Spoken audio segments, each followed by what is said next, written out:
ہے کام مسلمان کا نفرت کو مٹا دینا۔ آج جمعرات ہے اور جیسے کہ آپ کو پتا ہے جمعرات کے دن صبح کے وقت میں ہمارا انجمن اصلاح البیان کا پروگرام ہوتا ہے اور اس پروگرام کے اندر بچوں کے لیے علم کے اوپر ان کی روشنی ڈالی جاتی ہے کہ علم کتنا ضروری ہے بچوں کے لیے، اور علم سیکھیں گے تو ہمیں علم سے ہمیں کیا فائدہ ہوگا، علم اگر ہم نہیں سیکھیں گے پڑھیں گے نہیں تو ہمارا کتنا بڑا نقصان ہے۔ ان چیزوں کے اوپر ہر جمعرات کو یہ پروگرام چلتا ہے۔ آج جمعرات ہے اور انجمن اصلاح البیان کا یہ 5واں پروگرام ہے۔ آج سب سے جو اہم مدعا ہے وہ علم ہے۔ علم کے ذریعے سے آدمی ترقی کرتا ہے، علم کے ذریعے سے انسانیت کی زندگی گزارتا ہے۔ اگر ہمارے پاس علم نہیں ہے، ہم نے پڑھا نہیں ہے، ہم ان پڑھ رہ گئے، ہم نے قرآن کریم نہیں پڑھا، ہم پہ اردو کی تعلیم نہیں آتی ہے، لکھنا نہیں آتا ہے، تو یہ ہماری زندگی ایک جاہلانہ زندگی ہے۔ ہم تمام بچوں کو اپنے اندر ایک فکر لینی ہے کہ ہم سب کو اردو لکھتے آنی چاہیے، اردو پڑھتے آنی چاہیے اور قرآن کریم کو صحیح طریقے سے پڑھنا آنا چاہیے۔ یہ ہم سب کے لیے ضروری ہے۔ آج تم سب کی زندگی پڑھنے کے لیے تم سب کے پاس ایک وقت ہے، ماں باپ کام کر رہے ہیں گھر پہ اور تم کو مسجدوں میں بھیج رہے ہیں، تم کو اسکولوں میں بھیج رہے ہیں پڑھنے کے لیے۔ ماں باپ چاہتے ہیں کہ ہمارے بچے علم سیکھ کر اچھی زندگی گزاریں، ہمارے بچے علم سیکھ کر ڈاکٹر بنے، انجینئر بنے، حافظ بنے، مولوی بنے، مفتی بنے۔ یہ ہم سب کے ماں باپوں کی فکر ہے۔ ماں گھر پر کام کر رہی ہے خود اور تم یہاں پڑھنے کے لیے آئے ہو۔ ماں باپ اب خود کام کر رہے ہیں اور تم کو مسجد میں پڑھنے کے لیے آپ کو بھیجا ہے۔ اب یہاں مسجد میں آنے کے بعد آپ 2 گھنٹہ آپ کے لیے ملتے ہیں پڑھنے کے لیے، اگر آپ نے 2 گھنٹے ایسے ضائع کر دیے، پڑھے نہیں آپ نے 2 گھنٹے پڑھے نہیں اور 2 گھنٹوں کو ایسے ضائع کر دیا، تو یہ سب سے بڑا نقصان ہے۔ زندگی ہم سب کی جو زندگی ہے وہ برف کی سلنی کی طرح سے ہے، برف کی سلنی کی طرح سے ہماری زندگی ہے۔ جیسے ایک برف کی سلنی کو ہم رکھ دیں، اگر اس کو استعمال نہیں کیا تو وہ شام تک وہ پگھل جائے گی، ختم ہو جائے گی۔ ایسے ہی ہم سب کی زندگی ہے۔ آج کا جو دن ہے یہ دن کبھی لوٹ کر نہیں آئے گا۔ آج ہم سب کا جو آج کا جو دن چلا گیا یہ دن کبھی لوٹ کر نہیں آئے گا۔ ایک وقت وہ تھا جب آپ 5 سال کے تھے، آج 10 سال کے اور آپ پھر 15 سال کے، اور موت کو کسی کو کچھ نہیں پتا کہ موت چھوٹے کی بھی آتی ہے اور بڑے کی بھی آتی ہے۔ اس لیے ہم سب کو اپنے ماں باپ کی خدمت کرنا ہے۔ جنت ماں کے پاؤں کے تلے ہے اور باپ جنت کا دروازہ ہے۔ جس کی ماں ناراض ہے یا جس کا باپ ناراض ہے وہ کتنی بھی نمازیں پڑھتا رہے، کتنی حج کر لے، کتنی تہجد کی نماز پڑھ لے، اس کی کوئی عبادت قبول نہیں ہے۔ اور انہیں سمجھ میں جس کے ماں اور باپ ناراض ہیں اس کی کوئی نماز قبول نہیں ہے۔ یہ آپ جان کر لیں، جنت ماں کے پاؤں کے تلے ہے اور باپ جنت کا دروازہ ہے۔ لڑکیاں گھر میں رہنے کی وجہ سے ماں سے بہت تیز آواز میں بات کرتی ہیں۔ کئی بار ماں نے کوئی کام کے لیے کہا کہ یہ کام کر لے تو لڑکی اس ماں کو ہڑک کر لیتی ہے۔ یہ قیامت کی نشانی ہے، یہ قیامت کی نشانیوں میں سے ہے کہ بیٹی ماں سے تیز آواز میں بات کرے گی۔ ماں سے کبھی بھی تیز آواز میں بات نہیں کرنا ہے۔ اگر ماں سے تیز آواز میں بات کری تو سمجھو کہ آپ کی زندگی ختم، آپ کی زندگیوں میں بہت سارے دکھ آئیں گے، آپ پریشانی کی زندگی گزاریں گے۔ اگر ماں کی آواز سے تیز بات کری، ماں جتنی تیز آواز میں بات کرتی ہے اس سے کم آواز میں بات کرنی ہے۔ ماں جس کام کے لیے کہہ رہی ہے چاہے وہ غلط لگے ہمیں، چاہے اس میں پریشانی ہو، چاہے اس میں مصیبت ہو، لیکن وہی کام کرنا جو ماں کہے۔ اور باپ ہمیں جس کام کے لیے کہہ رہا ہے وہی کام کرنا ہمیں، چاہے ہمیں پریشانی ہو، چاہے ہماری سمجھ میں وہ کام آ رہا ہو یا نہ آ رہا ہو، لیکن جو باپ کہے وہی ہمیں کام کرنا ہے، تب ہماری زندگی بنے گی۔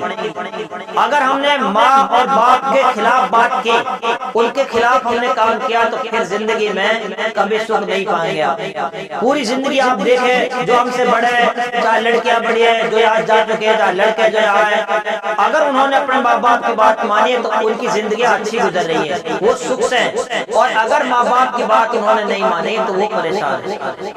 اس لیے میری بات دھیان سے سنو، یا نکال باہر، نکال باہر۔ یا اب نکال دو باہر، تو بھی جا باہر نکل۔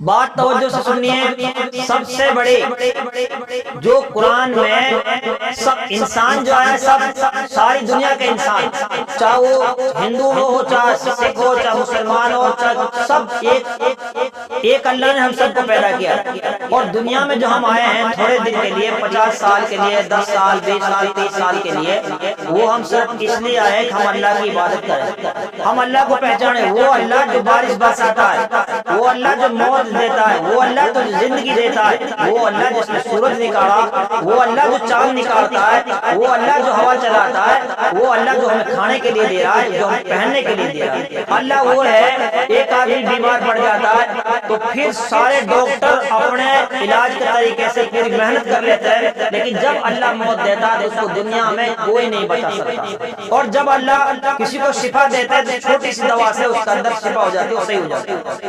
تو سب سے بڑی جو چیز قرآن میں اللہ کی عبادت کرنا ہے ہم سب کو، اور اس کے بعد میں ماں اور باپ کی خدمت کرنا ہے۔ آج ماں باپ تم پر محنتیں کر رہے ہیں، ماں باپ تم کو پال رہے ہیں، ایک گھر میں یا نکال یا باہر،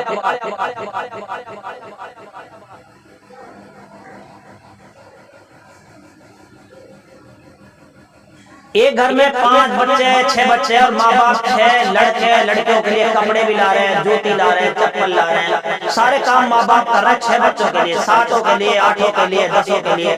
لیکن جب ہمارے ماں باپ بڑھاپے میں پہنچ جاتے ہیں، کتنوں کے ماں باپ ہیں جو بڑھاپے کی حالت میں ان کے باپ نیاڑے رہتے ہیں، ان کی ماں نیاڑی ہے، ماں باپ نیاڑے ہیں، تو ماں یا بوڑھا باپ یا بوڑھی ماں وہ نیاڑے ہیں، تو ہم ان کے لیے ساگ سبزی کی بھی نہیں پوچھتے ہم ان کے لیے کہ میرا بوڑھا باپ، میری بوڑھی ماں ہے، آج ہمارے گھر پہ یہ پکا تو میں اپنی بوڑھی ماں یا بوڑھے باپ سے جا کر کہوں کہ تم بھی یہ لے لو۔ ایک باپ 7، 8، 10 بچوں کو پال لیتا ہے، لیکن جس کے بچے 4 ہو جاتے ہیں، ان کی شادیاں ہو جاتی ہیں، تو ان 4 بچوں پر ایک باپ نہیں پڑتا، ایک باپ کے لیے روٹی نہیں ملتی، ایک ماں کے لیے روٹی نہیں ملتی۔ یہ ہم سب کرتے، تو ہم سب اپنے ماں باپ کی خدمت کریں۔ استاد بھی جو ہوتا ہے، جو پڑھانے والا ہوتا ہے، وہ بھی ماں باپ کے درجے میں ہوتا ہے، جو ہمیں پڑھاتا ہے وہ بھی ماں باپ کے درجے میں ہوتا ہے۔ استاد خود تو بادشاہ نہیں ہوتا، لیکن اپنے پڑھنے والے بچوں کو وہ بادشاہ بنا دیتا ہے۔ تو ہم مسجد میں پڑھ رہے ہیں، ہمیں مسجدوں کی قدر کرنی ہے۔ جھاڑ سب یہ میرا گھر نہیں ہے، یہ گاؤں والوں کا گھر نہیں ہے، یہ کسی کا گھر نہیں ہے، یہ اللہ کا گھر ہے۔ ہم اگر سوچیں گے کہ یہ میرا گھر نہیں ہے، کسی کا گھر نہیں ہے، آج ہم اپنے گھروں میں صفائی کرتے ہیں، 8 دن میں 10 دن عید کے موقع پہ ہم نے گھر کی صفائی کی ہے، بقرعید کے موقع پہ صفائی کی ہے، لیکن اگر ہم نے سوچا کہ یہ اللہ کا گھر ہے اور اللہ اتنے بڑے بادشاہ ساری دنیا کو کھلاتے ہیں، اے اللہ میں تیرے گھر کی صفائی کر رہا ہوں، تو جب ہم صفائی کریں گے اللہ کے گھر کی تو اللہ ہمیں اتنا دے گا، ہمیں پتہ نہیں کیا دے دے گا، اتنا دے دے گا ہمیں کہ ہمیں پتہ نہیں وہ کیا دے گا۔ اب سنو ایک واقعہ، ایک چپ رہے،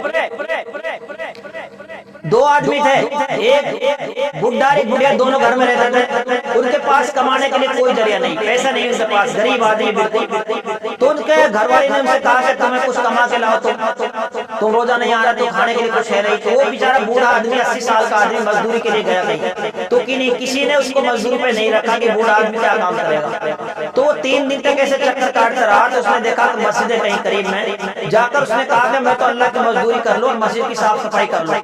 بس انہوں نے مسجد کو صاف کیا، 3 دن تک مسجد کو صاف کرتا رہا۔ اللہ نے غیب سے ایک آدمی کو بھیجا جو 7 بوری بھر کے لایا سونا چاندی کی، 7 بوری سونے چاندی کی بھر کر لا کر اس کے گھر پہنچایا۔ انہوں نے کہا کہ اور پھر انہوں نے کہا کہ یہ اس نے مزدوری دی ہے جس کی پورے گھر کی صفائی کی۔ تو یہ مسجد اللہ کے گھر ہے، ہم صفائی اس لیے نہ کریں کہ یہ محلے والوں کی مسجد ہے یا میری مسجد ہے یا اس کی مسجد، اس لیے نہ کریں، اس لیے ہم صفائی کریں کہ یہ اللہ کا گھر ہے، اور اللہ دنیا کا، ساری دنیا کا بادشاہ، اس کے پاس سونے چاندی کے پہاڑ ہے، اس کے پاس زیورات سب چیز موجود اس کے پاس. جب میں اللہ کے گھر کی صفائی کروں گا تو اللہ مزدوری میں مجھے وہ جو میں مانگوں گا اللہ مجھے وہ دے گا.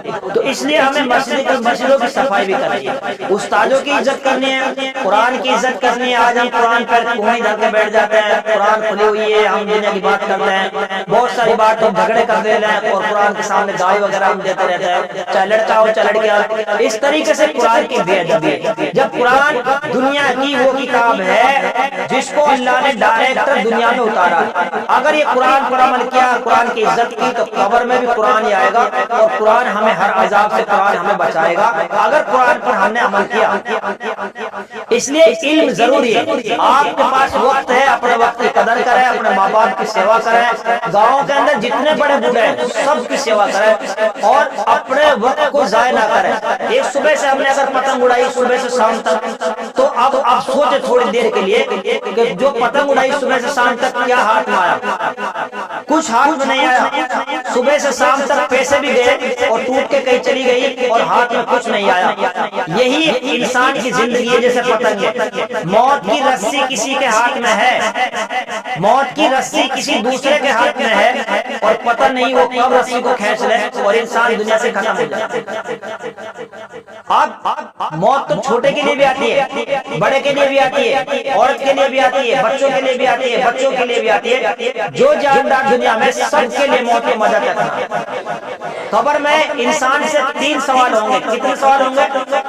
3 سوال ہوں گے. قبر میں چاہے پڑھا لکھا ہو, چاہے ان پڑھ ہو, چاہے ہندی پڑھا ہو, چاہے اردو پڑھا ہو, دنیا میں کوئی بھی انسان ہو, سب سے 3 سوالات کیے جائیں گے. پہلا سوال یہ ہوگا آپ کا رب کون ہے؟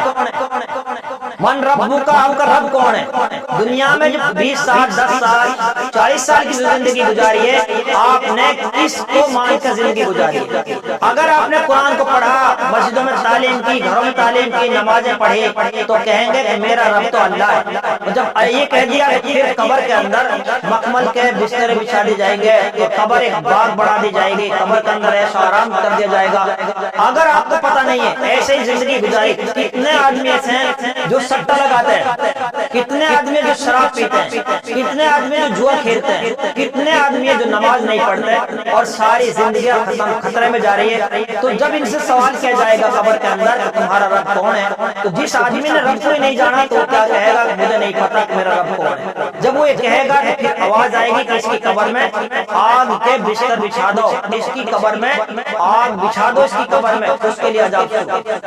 دوسرا سوال یہ ہوگا کہ آپ کا دین کیا ہے, آپ کس دین پر زندگی گزار کر آئے. نبی اکرم صلی اللہ علیہ وسلم, ہمارے جو نبی صلی اللہ علیہ وسلم ہے, اس نے کھانے سے لے کر سونے تک اور کمانے تک کوئی سب طریقہ کھول کے بتا دیا, ایسے آپ کو کمانا ہے, حلال طریقے سے کمانا ہے. اور جب آپ سوئیں گے تو یہ دعا پڑھ کے سونا ہے, کھڑا ہونا تو یہ دعا پڑھ کے کھڑا ہونا ہے, کھانا کھائیں گے تو یہ دعا پڑھنی ہے, لیٹرین میں جائیں گے تو یہ دعا پڑھنی ہے, مسجد میں داخل ہوں گے تو یہ دعا پڑھنی ہے, مسجد سے باہر جائیں گے تو یہ دعا پڑھنی ہے, گھر میں جائیں گے تو یہ دعا پڑھنی ہے, ماں باپ سے ملیں گے تو یہ دعا پڑھیں گے, اور گھر میں جائیں گے تو یہ دعا پڑھنی ہے. ساری دعا سارے طریقے آپ صلی اللہ علیہ وسلم نے بتلا.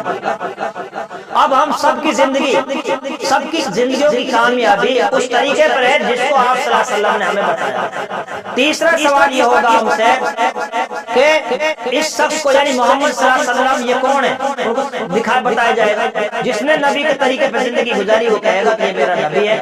اگر یہ سوال 3 سوالوں کا جواب صحیح دیے تو اس کی زندگی اچھی بن جائے گی, اور اگر 3 سوالوں کا جواب نہیں دیے تو وہ انسان فیل ہو جائے گا. فیل کا نتیجہ یہ ہے کہ اس کو سزا بھگتنی پڑے گی. آج ہم ہندی پڑھتے ہیں 5ویں 6ٹھی 7ویں, اگر صحیح ہم نے محنت کی ہے تو صحیح رزلٹ آئیں گے, اس کے پاس ہو جائیں گے ہم. اگر محنت نہیں کی ہے تو ہم فیل ہو جائیں گے, ماں باپ بھی ناراض ہوں گے, بچے کی زندگی بھی 1 سال پیچھے چلی جائے گی, اور گاؤں میں بھی لوگ کہیں گے کہ آدمی تو فیل ہو گیا.